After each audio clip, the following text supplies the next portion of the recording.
ఓం శ్రీ మహాగణాధిపతయే నమః. శ్రీమాత్రే నమః. శ్రీ గురుభ్యో నమః. హరి ఓం. అందరూ శివాలయాన్ని వెళుతున్నామండి అని వెళుతూ ఉంటాం అందరం. అదేవిధంగా శివాలయం దర్శనం చేసేటప్పుడు నందీశ్వర దర్శనం ప్రధానం. మనము ప్రదక్షిణం చేసిన తర్వాత నందీశ్వరుడు వద్దకు వెళ్ళి స్వామికి నమస్కారం చేయకుండా, నందీశ్వరుడి ప్రార్థన చేయకుండా, అతని శరీరం మీద చేయి వేసి అతని శృంగములో అతని స్వామిని చూడకుండా చూసే దర్శనం కానీ, మనము చేసే దర్శనము కానీ అవన్నీ కూడా నిష్ఫలితం.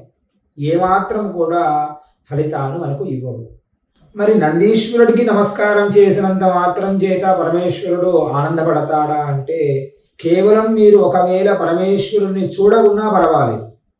ఒక్కొక్కసారి దేవాలయం మూసినప్పుడు కేవలం నందీశ్వరుడి వద్దకు వెళ్ళి నమస్కారం చేసి, ఆయనకు నమస్కారం చేసి బయటికి వెళ్ళిపోయినా పరమేశ్వరుడు ఆనందపడతాడు. ఎందుకని అంటే, నా వాహనమైన నందీశ్వరుడికి చెబుతున్నాడు. నేను నంది వేరు కాదు, నా నందికి చెబుతున్నాను. భక్తులలో ప్రథమ భక్తుడు ఎవరయ్యా అంటే నందీశ్వరుడు. అలాంటి నందీశ్వరుడు వద్దకు వచ్చినప్పుడు నా భక్తుడితో ఎలా మాట్లాడుతూ ఉన్నాడు. మనమంతా శివభక్తులమే కదా, మరి శివభక్తులమే కదండి, మరి డైరెక్ట్గా ఆయన వద్దకి వెళ్ళవచ్చు కదా. మనం అలా కుదరదు. ముందు నందీశ్వరుడు వద్దకు వెళ్ళి నందీశ్వరుడికి నమస్కారం చేసి ఆయనకు కుడివైపున మనం నిల్చోవాలి. నందీశ్వరుడికి కుడివైపున నిల్చోవాలి. కుడివైపున నిల్చొని స్వామికి నమస్కారం చేస్తూ ఈ చిన్న శ్లోకముని చెప్పాలి, నంది వినపడే విధంగా. నందీశ్వర నమస్తుభ్యం సాంబానంద ప్రదాయక మహాదేవస్య సేవార్థం అనుఘ్నాం జాతుమర్తసి. నందీశ్వర, సాంబానంద, ఆనందము ఎవరికి దగ్గర ఉన్నదయ్యా అంటే మీ దగ్గరే ఉన్నది. ఎందుకంటే సా అంబ, శివుడు అమ్మ కలిసి మనకు దర్శనం చేసే భాగ్యము కేవలం నందీశ్వరుడు మాత్రమే ఇవ్వగలడు. నందీశ్వరుడికి నమస్కారం చేసి, ఎవరైతే ఆయనకు ప్రార్థన చేసి, ఎవరైతే స్వామికి నమస్కారం చేస్తారో వాడికి ఖచ్చితంగా అనుగ్రహం కలుగుతుంది అని చెప్పి శివానంద లహరి చెబుతూ ఉంది. శివ మహాపురాణం ప్రకారంగా కూడాను నందీశ్వరుడికి నమస్కారం చేయకుండా చేసే నమస్కారాలు స్వామి పుచ్చుకోడు. మరి అలాంటి నందీశ్వరుడి దగ్గర శివాలయాలకు వెళ్ళినప్పుడు అడ్డంగా స్వామికి ఎదురుగా నిల్చుంటాము. అలా ఎప్పుడూ నిలవకూడదు. స్వామికి ఎడమ పక్కన కానీ కుడి పక్కన కానీ వెళ్ళి నమస్కారం చేయాలి. మనము ఒకవేళ మరిచిపోయినా కానీ నమస్కారం నందీశ్వరుడు మరిచిపోడు. ఎప్పుడు కూడా ఆయనకు శివుడు తప్ప ఇంకొకటి లేదు. చూడండి, ఎప్పుడు ఒకవేళ గుడి మూసినా సరే ఆయన ఎప్పుడు కూడా ఇటు తిరగడు, నంది వైపే చూస్తూ ఉంటాడు. నందీశ్వరుడు శివుడి వైపే చూస్తూనే ఉంటాడు.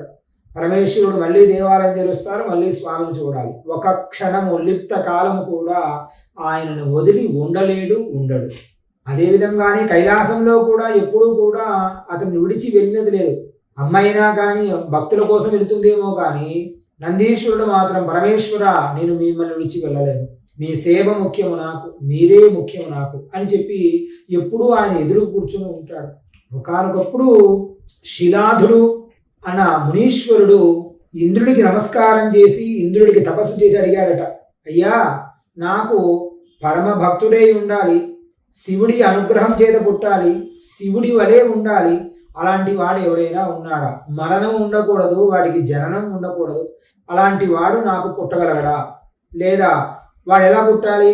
అయోనిజుడై ఉండాలి, అంటే గర్భములో ఉంచి రాకూడదు, ఏమి చేయమంటారు అని ఇంద్రుడిని అడిగాడు. వెంటనే, నాయన, ఈ కాలంలో అనగా మనం ఇప్పుడున్న కాలంలో అలా సాధ్యము కాదు.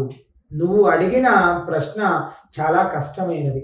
దానికి సులువైన మార్గం ఏమిటయ్యా అంటే, పరమేశ్వరుడికి వెళ్ళి నీవు నమస్కారం చేయి, పరమేశ్వర జపము చేయి, రుద్ర కవచము, రుద్ర అనుధ్యాయాలతోటి నీవు కనుక స్వామి స్మరణ చేస్తే ఖచ్చితంగా నెరవేరుతుంది అని చెప్పి ఆ శిలాదుడికి ఇంద్రుడు చెప్పాడు. అదేవిధంగానే ఆ పరమేశ్వరుడికి శిలాదుడు అనేకమైన ఘోరమైన తపస్సు చేశాడు. ఆ తపస్సుకు మెచ్చాడు ఎవరు? పరమేశ్వరుడు. మెచ్చి పరమేశ్వరుడు వచ్చే లోపలనే అతని మీద చెట్లు పుట్టలన్నీ కూడా కలిగాయట. అంతటి భక్తికి మెచ్చిన శిలాదుడు వద్దకు వచ్చి పరమేశ్వరుడు, నాయన, నీకు పుట్టబోయే కుమారుడు నాకు నావలే ఉంటాడు, జననము ఉండదు, వాడికి మరణం ఉండదు, వాడు అయోనిజుడై ఉంటాడు. అంటే తల్లి గర్భం అంటూ వాడికి ఉండదు. వాడు వాడు ఎలాంటి తేడా లేదు, ఇద్దరము సమానం. నాలో ఎంత శక్తి ఉన్నదో వాడిలో అంతే శక్తి ఉండే విధముగా నీకు కుమారుడై పుడతాడు అని చెప్పి వరం ఇచ్చాడు. ఈ శిలాదుడు యాగములు చేస్తూ ఉండగా ఆ యాగం గుండములో నుంచి వచ్చి ఉన్నాడు. ఇలా ఒక 1000 కాంతులు, 1000 దీపాలు, 1000 జ్యోతులు పెడితే ఎంత దీపము, ఎంత జ్యోతి, వెలుతురు, నిప్పు రవ్వలతో ఉంటుంది కదా, అలాంటి నిప్పులలాగా ఆ నిప్పులలో నుండి బయటకు వచ్చాడు ఈ శిలాదుడి కుమారుడు, మనం చెప్పుకునే నంది. అంతటి శక్తి గలవాడు నందీశ్వరుడు. స్వామి జటను పీకి ఆ జటలో నుంచి నీరు పోసి ఆ అతని మీద శివుడికి ఉండే అంతా శక్తి అంతా కూడా ఆయనకు ధారపోసాడు నందీశ్వరుడికి. అమ్మవారి పాల నుదుటి నుండి ఇలా చేతులు పట్టుకొని ఇలా పాలు పోసినట్టుగా ఆయన శరీరం మీద పోసేసరికి అమ్మ పోసిన పాల వలె అతనంతా కూడా తెల్లటి శరీరంగా తయారయ్యాడు నందీశ్వరుడు. కాబట్టి అంబ, సాంబానంద, శివుడు, పార్వతి ఇద్దరూ కలిసి అతడికి అనేకమైన శక్తులను ఇచ్చాడు. అంతటి నందీశ్వరుడు వద్దకు వెళ్ళి మనం ఏం చేస్తాము, ఆయన మీద ఎలా పడితే అలా ఆయన దగ్గరే దీపాలు పెడతాం. ఆయనకి వేడి తగులుతూ ఉంది కదా అని ఆలోచించాం. మనం వెళ్ళామా దేవాలయంలో దీపారాధన చేశామా, మనకు పుణ్యం వచ్చిందా లేదా అని ఎప్పుడూ చేయకండి. ఏ దేవుడి దగ్గర అయినా సరే మీరు దీపం పెడితే, ఇప్పుడు మనకు దీపం దగ్గరగా పెట్టామనుకోండి, కాస్త ఇంత దూరంగా పెడితే ఏమీ కాదు, కాస్త దూరంగా ఉంటే ఇంకా ఏమీ లేదు. కానీ దగ్గరగా పెడితే ఆ వేడి మనకు తగులుతుంది కదా. అలా మనము కూడా ఆలోచించాలి. పరమేశ్వరుడిని మొక్కుతున్నాము కదా, నందీశ్వరుడిని మొక్కుతున్నాము కదా, నందీశ్వరుడి వద్ద దీపారాధన పెడితే ఆయనకు వేడి తగలదా? పురాణాలు చెప్పిన విధముగా నందీశ్వరుడు వేరు కాదు, పరమేశ్వరుడు వేరు కాదు అని చెబుతారు కదా.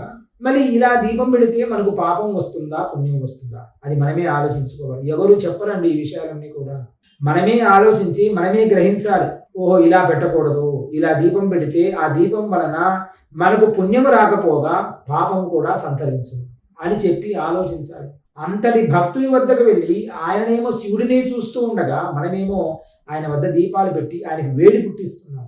ఒక వ్యక్తికి వేడి పుట్టిస్తే ఏమవుతుంది?